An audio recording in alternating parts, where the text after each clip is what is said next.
పర్యావరణం ప్రపంచం ఎదుర్కొంటున్న సమస్యల్లో ప్రధానమైంది. మనిషి మనుగడను చిన్నాభిన్నం చేస్తుంది కూడా. అధిక ఉష్ణోగ్రతలు, అకాల వర్షాలు, వడగాల్పులు సహా ప్రకృతి విపత్తులతో పాటు మరెన్నో వాతావరణ సమస్యలకు పర్యావరణమే కారణం. మరి అలాంటి పర్యావరణం పరిరక్షణకు మొక్కల పెంపకమే పరిష్కారం. అందుకే అదే కార్యక్రమానికి మరోసారి భారీగా తలపెట్టింది రాష్ట్ర ప్రభుత్వం. జూన్ 5 నుంచి ఆగస్టు చివరి వరకు వన మహోత్సవం పెద్ద ఎత్తున నిర్వహించబోతున్నారు. 1 కోటి మొక్కల పెంపకమే లక్ష్యంగా ఈ కార్యక్రమానికి అన్ని రకాల ఏర్పాట్లు చేసింది సర్కార్. అటవీ ప్రాంతాలు సహా గ్రామాలు, పట్టణాలు, నగరాల్లో ఖాళీ ప్రదేశాలతో పాటు రోడ్లకు ఇరువైపులా మొక్కలు నాటనున్నారు. పచ్చదనం పెంపు సహా పౌరులకు స్వచ్ఛమైన వాతావరణం అందించాలని రాష్ట్ర ప్రభుత్వం లక్ష్యంగా పెట్టుకుంది.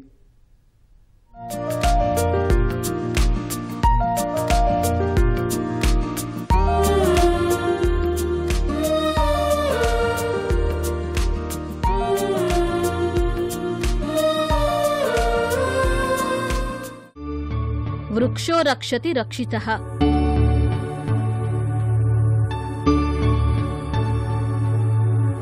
మొక్కల పెంపకం పర్యావరణానికి దోహదం. మానవ మనుగడకు మొక్కలే ఆధారం. అవును, అనేక వాతావరణ మార్పులకు చెట్ల నరికివేతే కారణం. పర్యావరణ పరిరక్షణకు కూడా చెట్లే కీలకం. జాతి మనుగడకు చెట్లే ఆధారం. అంతటి ప్రాముఖ్యత కలిగిన చెట్లను వీలైతే 4 పెంచాలి కాని ఇష్టారీతిన నరికేస్తున్నవారు ఎందరో. తద్వారా నాణ్యమైన గాలి అందని ద్రాక్షగా మారింది. పర్యావరణం దెబ్బతింటోంది. అనేక వాతావరణ మార్పులు చవిచూడాల్సి వస్తోంది. ఆస్తి, ప్రాణ నష్టాలు కొని తెచ్చుకోవాల్సి వస్తుంది. దీనికి పరిష్కారమే లేదా? ఈ పరిస్థితులను మార్చలేమా అంటే ఎందుకు లేదు? అదే మొక్కల పెంపకం. మొక్కలు సరైన రీతిలో నాటి వాటిని సంరక్షిస్తే పర్యావరణానికి, మానవ జాతికి ఎంతో మేలు జరగనుంది. అందుకే మొక్కలు పెంచాలని, పర్యావరణాన్ని సంరక్షించాలని రాష్ట్ర ప్రభుత్వం సంకల్పించింది.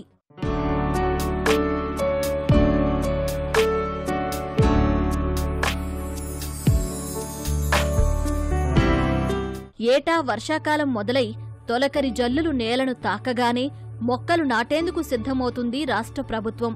గత ఏడాది కూడా ఆగస్టులో వన మహోత్సవాన్ని చేపట్టిన కూటమి ప్రభుత్వం ఈసారి నైరుతి రుతుపవనాలు ముందే రావడంతో జూన్ 5 నుంచి మొక్కలు నాటే కార్యక్రమానికి శ్రీకారం చుట్టింది. ప్రపంచ పర్యావరణ దినోత్సవం పురస్కరించుకుని ప్రారంభమయ్యే మొక్కల పెంపు పండుగ ఆగస్టు చివరి వరకు కొనసాగనుంది. ఇందులో భాగంగా కోట్లాది మొక్కలు నాటాలని సీఎం చంద్రబాబు ప్రభుత్వం లక్ష్యంగా పెట్టుకుంది. రాజధాని మొదలు పల్లె, పట్టణం అనే తేడా లేకుండా అంతటా మొక్కలు నాటే కార్యక్రమం కొనసాగనుంది. సీఎం చంద్రబాబు సహా ఉప ముఖ్యమంత్రి పవన్ కళ్యాణ్, మంత్రులు, ఎమ్మెల్యేలు, ఎమ్మెల్సీలు, చైర్మన్లు సహా ఇతర ప్రజాప్రతినిధులంతా విధిగా మొక్కలు నాటుతారు. అయితే తొలి రోజే రాష్ట్ర వ్యాప్తంగా 1 కోటి మొక్కలు నాటాలనేది ప్రభుత్వ లక్ష్యం. ప్రభుత్వం అనేది ఈ 1 కోటి మొక్కల కార్యక్రమాన్ని చేపట్టడం చాలా శుభ పరిణామం. ఇలాంటి కార్యక్రమాలు మునుముందు కూడా ఎక్కువగా చేపట్టాలి. అంటే ప్రతి సంవత్సరం తొలకరి జల్లు పడే జూన్ మొదటి వారం నుంచి సెప్టెంబర్ చివరి వరకు ఈ వర్షాకాలం ఏదైతే ఉందో, ఈ వర్షాకాలంలో ఇలాంటి వన మహోత్సవాల పేరుతో 1 కోటి మొక్కల కార్యక్రమాన్ని, అవకాశం ఉంటే ఇంకా ఎక్కువ మొక్కల కార్యక్రమాన్ని కూడా చేపట్టాలి. తర్వాత ఈ మొక్కలని నాటడమే కాకుండా దీన్ని సంరక్షణ చేసి పెంచే బాధ్యత కూడా తీసుకోవాలి. ఇలా తీసుకోకపోయినట్లయితే మనం ఎన్ని మొక్కలు నాటినా అవి ప్రాథమిక దశలోనే చనిపోతూ ఉంటాయి. కాబట్టి ఈ మొక్కల సంరక్షణ, పెంచే బాధ్యత కూడా తీసుకోవాలి. మొక్కలు నాటే కార్యక్రమంతో పాటు ప్లాస్టిక్, కాలుష్య నివారణ కార్యక్రమాలు చేపడుతోంది. నియోజకవర్గ, మండల, గ్రామ స్థాయి వరకు ఈ కార్యక్రమం కొనసాగుతుంది. అలాగే ప్లాస్టిక్ కాలుష్య నివారణపై అవగాహన కార్యక్రమాలు, విద్యార్థులకు పోటీలు నిర్వహిస్తారు. సామాజిక మాధ్యమాల్లో ప్రజల నుంచి అభిప్రాయాలు, సూచనలు, సలహాలు తీసుకుంటారు. ఈ మేరకు విధి విధానాలు ఖరారు చేస్తూ అటవీశాఖ ప్రత్యేక ప్రధాన కార్యదర్శి అనంతరాము సోమవారం 2 వేర్వేరు ఉత్తర్వులు జారీ చేశారు. ఫారెస్ట్ ఏరియా అనేది 21.8% మాత్రమే ఉంది మన రాష్ట్రంలో. గ్రీన్ కవర్ ని 50% దాకా తీసుకురావాలి. అంటే ఫారెస్ట్ ని పెంచలేం మనం, ఫారెస్ట్ ఏరియాని. సో అందులో ఎంత ప్లాంటేషన్ చేసినా కూడా అంతే పర్సెంటేజ్ ఉంటుంది. ఖాళీగా ఉన్నటువంటి స్థలాలు, అలాగే రైతులకు కూడా అవేర్నెస్ తీసుకొని వచ్చి హార్టికల్చరల్ క్రాప్స్ కానీ, మన గ్రీన్ కవర్ ని పెంచేటువంటి క్రాప్స్ ఏవైతే ఉంటాయో అటువంటివి వాళ్ళ పొలాల్లో ప్లాంట్ చేయడం ద్వారా 50% గ్రీన్ కవర్ అనేది మనము 2047 నాటికి దీన్ని మనం అందుకునే విధంగా లక్ష్యాన్ని రూపొందించడం జరిగింది. మొక్కలు నాటే కార్యక్రమానికి సంబంధించి రాష్ట్ర ప్రభుత్వం కొన్నాళ్ల ముందు నుంచే సన్నద్ధమవుతోంది. రాష్ట్రంలోని ఆయా జిల్లాలకు అందుబాటులో ఉండేలా నర్సరీలు ఏర్పాటు చేసింది. లక్ష్యానికి అనుగుణంగా మొక్కలు సిద్ధం చేసింది. రకరకాల మొక్కలు నాటాలని భావించిన సర్కారు అందుకు అనువైన ప్రాంతాల్లోనే నర్సరీలు ఏర్పాటు చేసి మొక్కలు పెంచింది. ఉదాహరణకు ఏలూరు జిల్లాలో 8 నర్సరీలు ఏర్పాటు చేసి 4.50 లక్షల మొక్కలను సిద్ధం చేశారు. ఉంగుటూరు, నామవరం, ఫాతిమాపురం, బత్తులవారిగూడెం, జంగారెడ్డిగూడెం, తడికెలపూడి, మర్లగూడెం, దానవారిగూడెం నర్సరీల్లో నీడనిచ్చే మొక్కలతో పాటు పండ్ల, పూల మొక్కలు ఉన్నాయి. వీటిని బుధవారం సాయంత్రానికి ఆయా కార్యాలయాలు, విద్యా సంస్థలకు చేర్చాలని సూచించారు. కాగా జూన్ 5న మొదలై ఆగస్టు వరకు జరిగే వన మహోత్సవంలో వాటన్నింటినీ నాటేందుకు ఏలూరు జిల్లా యంత్రాంగం చర్యలు తీసుకుంటుంది. మండలానికి 15,000 చొప్పున ఆయా రకాల మొక్కలు నాటాలని నిర్ణయించారు. ఉపాధి హామీ పనులకు హాజరయ్యే కార్మికులతో ప్రభుత్వ కార్యాలయాల్లో మొక్కలు నాటిస్తారు. విద్యా సంస్థల్లో వాటి నిర్వాహకులే చర్యలు తీసుకుంటారు. సామాజిక వన విభాగం నర్సరీల నుంచి ఆయా మొక్కలను ఉచితంగా అందజేస్తారు. ప్రస్తుతం జిల్లాలో సామాజిక నర్సరీల్లో 18.60 లక్షల మొక్కలు ఉన్నాయి. అవి వివిధ దశల్లో ఉన్నట్లు అధికారులు చెబుతున్నారు.